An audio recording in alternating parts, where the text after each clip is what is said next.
दुनिया को शांति का उपदेश देने वाले विश्व गुरु तथागत बुद्ध को श्रद्धा सुमन अर्पित करते हुए बहुजन समाज में जन्मे सभी महापुरुषों को श्रद्धा सुमन अर्पित करते हुए करोड़ों भारत के दबे कुचले पिछड़े समाज के महानायक मसीहा बोधिसत्व बाबा साहब डॉक्टर अंबेडकर को श्रद्धा सुमन अर्पित करते हुए आज 150वीं कोल्हापुर के राजा छत्रपति साहू जी महाराज की जयंती पर मैं आप सभी ग्रामवासियों को हार्दिक अभिनंदन और मंगल कामना करते हैं कि आप लोगों ने इकट्ठा होकर अपना बहुमूल्य समय दे करके आज छत्रपति साहू जी महाराज के जयंती के अवसर पर उनके विचारों को सुनने का काम किया। गीतों के माध्यम से, गानों के माध्यम से आप लोगों ने सुना, इसके लिए बहुत बहुत आभार।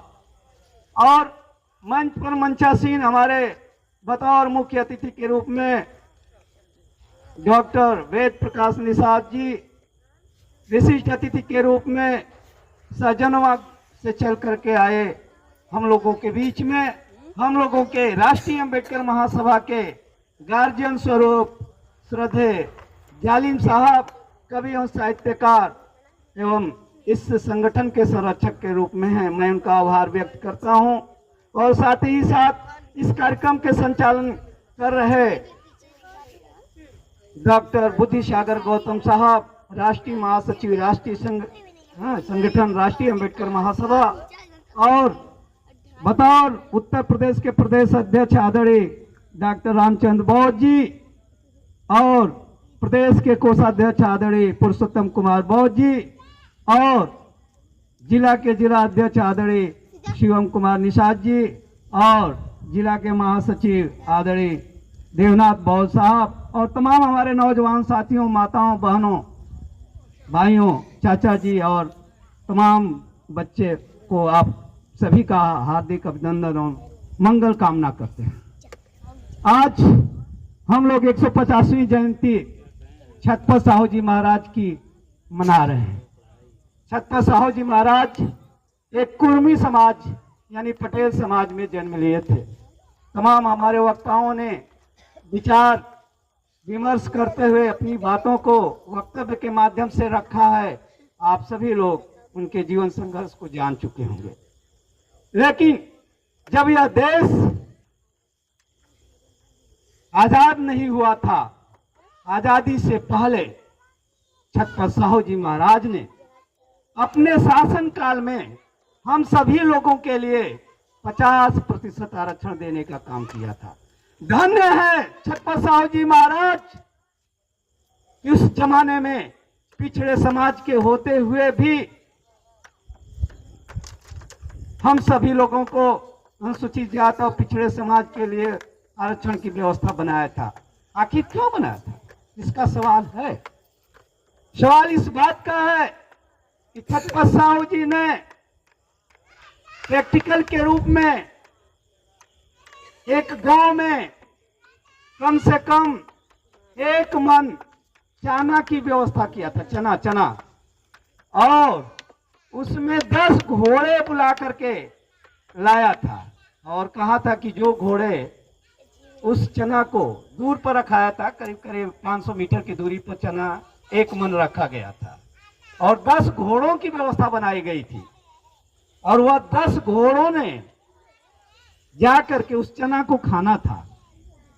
और जब घोड़े को एक साथ छोड़ा गया तो जब उस घोड़ों में के बीच में जो सबसे तेज घोड़ा था वह दौड़ते हुए गया और उस चने को खाने का काम किया, और उसमें से 2-3 घोड़ों ने पूरे 1 मन चने को खा गया, और बाकी घोड़े शेष ऐसे बचे रहे, एक दूसरे का मुंह ताकते रहे।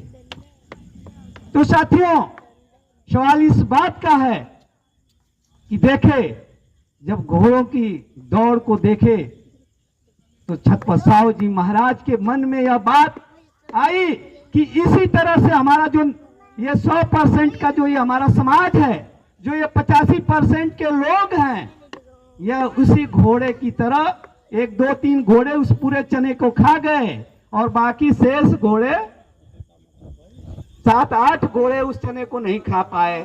तो इसका मतलब यही है कि 85% लोग उस चने को नहीं खा पाए और 15% लोग, यानी जो सबसे शक्तिशाली घोड़े थे 2 3, वो सारे एक मन चने को खा गए। तो इसी तरह से ये हमारा समाज चल रहा है, इसी तरह से हमारा ये देश चल रहा है। आज हम लोग जो कुछ बोलने के लिए आज यहाँ खड़े हुए हैं, धन्य है बाबा साहब डॉक्टर अंबेडकर। अगर आज आपको संविधान नहीं दिए होते तो आज ये खुली आजादी, आपको इस मंच लगाने का और बोलने का अधिकार नहीं होता। धन्य है बाबा साहब डॉक्टर अंबेडकर। अमेरिका का राष्ट्रपति भारत में आता है जिसका नाम है बराक ओबामा, और आता है और कहता है कि बाबा साहब डॉक्टर अंबेडकर अगर अमेरिका में पैदा होते तो मैं सूर्य से बड़ा देवता के रूप में बाबा साहब डॉक्टर अंबेडकर को मानने के लिए तैयार होता। लेकिन जिस देश में बाबा साहब डॉक्टर अंबेडकर ने जन्म लिया, पढ़ने से लेकर के पानी पीने तक, और इस देश में हम सभी लोगों को स्वतंत्र कराने का काम किया, महिलाओं को कपड़ा पहनने का काम किया और इस देश का डीएम सीएम पीएम बनने का काम किया, तो वो बाबा साहब डॉक्टर अंबेडकर हैं। अगर हम हर दिन 365 दिन बाबा साहब डॉक्टर अंबेडकर को पूजे तो फिर भी वह कम है। लेकिन साथियों, पूजने की जरूरत नहीं है। बाबा साहब डॉक्टर अंबेडकर ने कहा था कि मुझे पूजने की जरूरत नहीं है, मुझे घरों में भगवान मानने की जरूरत नहीं है, बल्कि मुझे पढ़ने की जरूरत है। लेकिन आप ये बता दीजिए कि इस मोहल्ले के कितने लोग बाबा साहब डॉक्टर अंबेडकर को पढ़ा है? भारतीय संविधान इस देश का सबसे बड़ा ग्रंथ है, जो कानून के तहत ये पूरा देश चलता है। कितने लोग अपने अपने घरों में संविधान रखे हैं? बता दीजिए, जरा हाथ उठा करके बताइए। तो मात्र एक नौजवान दिखाई दे रहे हैं जो संविधान को पढ़ते हैं, बाकी लोग संविधान नहीं पढ़ते हैं। इस देश का पीएम सीएम और डीएम बनता है तो उस संविधान से बनता है, गीता रामायण और 33 करोड़ देवी देवताओं के अवतार से। महाभारत रामायण गीता से नहीं बनता है, बल्कि बाबा साहब के संविधान से इस देश का पीएम बनता है, क्योंकि वह कानून को पढ़ के जाता है और कानून पढ़ करके आईएएस की प्रतियोगिताओं को पास करता है, पीसीएस की प्रतियोगिताओं को पास करता है, जज की प्रतियोगिताओं को पास करता है, मास्टर की प्रतियोगिताओं को पास करता है, एक चपरासी की प्रतियोगिताओं को पास करना पड़ता है, तो उसके लिए संविधान की आवश्यकता होती है। धन्यवाद बाबा साहब डॉक्टर अंबेडकर। आज इस प्लेस पर अगर कुछ मिला होता तो ये पूरा मोहल्ला आ गया होता, पूरा मोहल्ला, सैकड़ों लोगों की भीड़ रहती।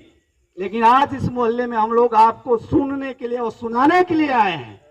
शायद कोई आया होगा, कोई नेता आया होगा, राजनेता आया होगा, बड़ा बड़ा गाड़ियों से आया होगा, बड़ा बड़ा राइफल लेकर के आया होगा और आपके उस वोट लेने के लिए आया होगा।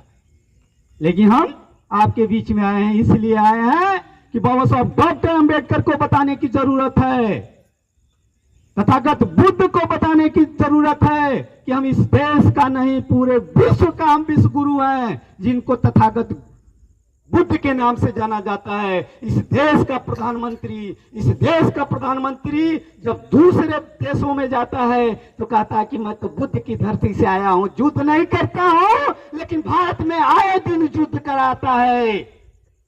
कहीं कोई सुखी नहीं रहता। इस देश का ऐसा राजा है और अपने को यह भी साबित करता है कि मैं इस देश का फकीर हूं, इस देश का चाय बेचने वाला हूं, लेकिन चाय वालों को लूटने वाला भी इस देश का चाय बेचने वाला है। साथियों, इस बात को सोचना पड़ेगा कि आज आजादी के 74 साल बीतने के बाद भी आज हमें पूरी आजादी नहीं मिली है। इसलिए नहीं मिली है कि हम लोग जागरूक नहीं है। हमारा समाज जो अनुसूचित जाति है, पिछड़ी जाति है, अल्पसंख्यक समाज है, वह जागरूक नहीं है। इसलिए जागरूक नहीं है कि उसको नशे में भूत कर दो। हमारी जो सरकार है, हमारी मिशनरियां हैं, वो हमको नशे में भूत करती है। रोज दारू बेचवाती है, रोज लैला बेचवाती है, रोज तमाम प्रकार की दारुआं बेच करके और हमारे ब्रेन को क्या करती है, हमारे ब्रेन को बंद कर देती है। इसलिए हमारा समाज आज आगे नहीं बढ़ पाया है।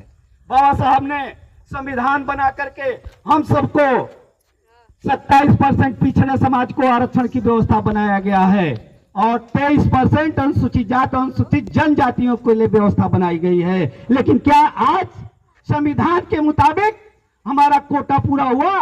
शिक्षा और नौकरियों में क्या हमको आरक्षण प्राप्त हुआ? नहीं मिला। इसका मतलब कि बाबा साहब के सपनों का भारत आज भी नहीं बन पाया। बाबा साहब के सपनों का भारत अगर बना होता तो किसी भी मोहल्ले के वासियों को झुग्गी झोपड़ी नहीं दिखती, बल्कि उनका भी बराबर का बराबर मकान दिखाता और उनके हर घरों में नौकरी रहती। लेकिन वह नौकरियां हमारे इस देश के ब्राह्मणवादी व्यवस्था के लोगों ने खा गया। बाबा साहब के संविधान में जो आरक्षण हमको 50% आरक्षण एससी और ओबीसी को प्राप्त है, वो आरक्षण को लागू होने नहीं दिया, क्योंकि मनवादियों की व्यवस्था के लोग उस देश के पार्लियामेंट में बैठे हुए हैं, इस प्रदेश के असेंबली में बैठे हुए हैं। ये मनवादी लोग हैं और इन मनवादी लोगों को हम लोगों को पहचानने की जरूरत है, क्योंकि बाबा साहब ने इस बात को कहा था कि अब राजा के घर राजा नहीं पैदा होगा, बल्कि इस देश में बाबा साहब के संविधान से राजा पैदा होगा। यानी बैलेट बॉक्स से एक मत के अधिकार से इस देश का राजा चुना जाएगा।